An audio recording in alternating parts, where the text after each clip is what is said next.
नमस्कार दोस्तों, देखते हैं आज के करंट अफेयर्स में क्या क्या है। भारतीय मूल के अमेरिकी नागरिक मनीषा सिंह को ट्रंप प्रशासन ने ओईसीडी में राजदूत नियुक्त किया। ओईसीडी क्या है? ओईसीडी है organisation for economic cooperation and development, जिसका एस्टेब्लिशमेंट 1961 में किया गया था। हेडक्वार्टर इसका पेरिस फ्रांस में है और मेंबर कंट्रीज़ हैं 37, जो कि मोस्टली यूरोपियन और अमेरिकन कंट्रीज़ हैं। ठीक है। अब ये भारतीय मूल की हैं, इसलिए पूछे जाने की संभावना अधिक हो जाती है। चलिए आगे देखते हैं। नासा के हबल टेलीस्कोप ने 30 वर्ष पूरे किए।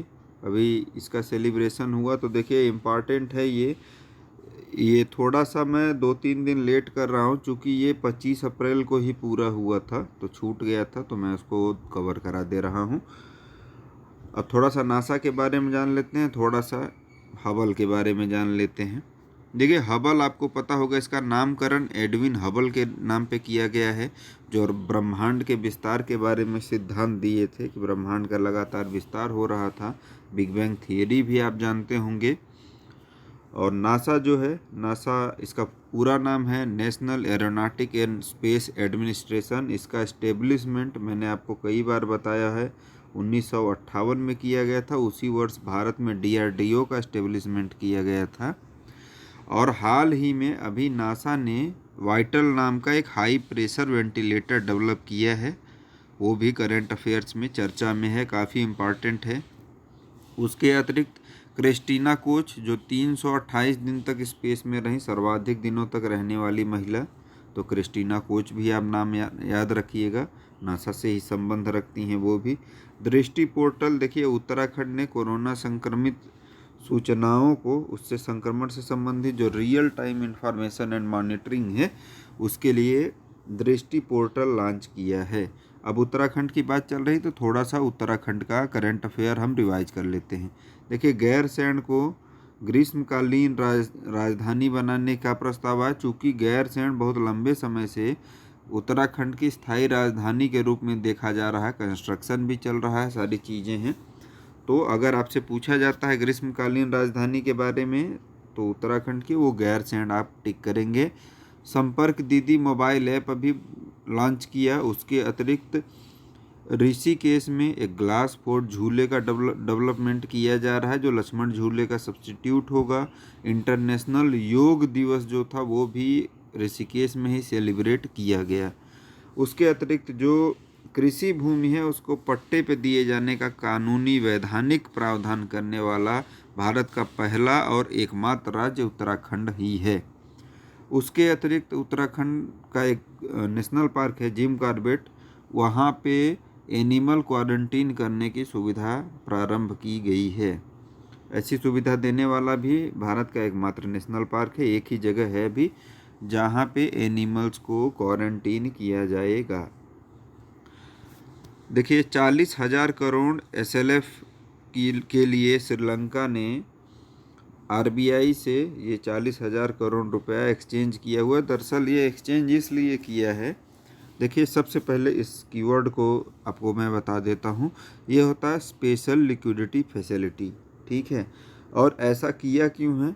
क्योंकि जो इंटरनेशनल करेंसी रिजीम्स जो हैं, उसके जो विदेशी मुद्रा भंडार है, उसको मजबूत करने के लिए श्रीलंका ने अपनी करेंसी को भारतीय करेंसी से अभी एक्सचेंज किया है।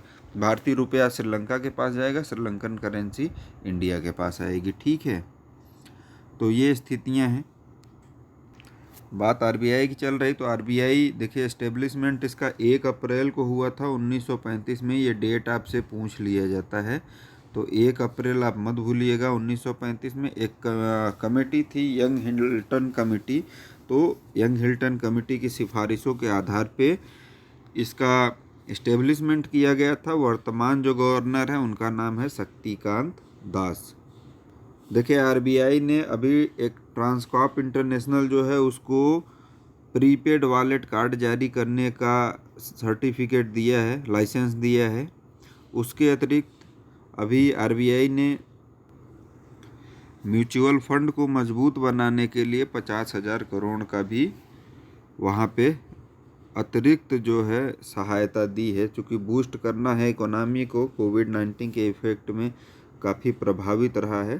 तो म्यूचुअल फंड में 50,000 करोड़ और श्रीलंका से जो करेंसी एक्सचेंज हुआ है वो 40,000 करोड़। तो ये सारी चीज़ें ध्यान रखिएगा। अगर आप चैनल पे अभी भी नए हो तो चैनल को सब्सक्राइब कर लें, बेल आइकन प्रेस कर लें। अगर आपको ये वीडियो अच्छा लगता है तो प्लीज़ अपने दोस्तों में ज़रूर शेयर करें। आपका थोड़ा सा चैनल को हेल्प काफ़ी मजबूत बना सकता है चैनल को, और मैं अतिरिक्त चीज़ों को यहाँ स्टार्ट करना प्रारंभ कर सकता हूँ। तो मेरे प्रयास में अपने सपोर्ट को बनाए रखें। बढ़ते हैं आगे।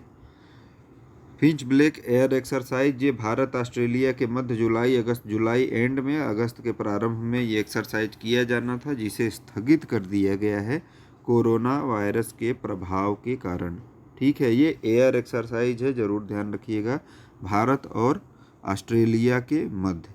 इसके अतिरिक्त एक आस इंडेक्स नाम का भी होता है एक्सरसाइज, वो भी भारत ऑस्ट्रेलिया के ही मध्य होता है।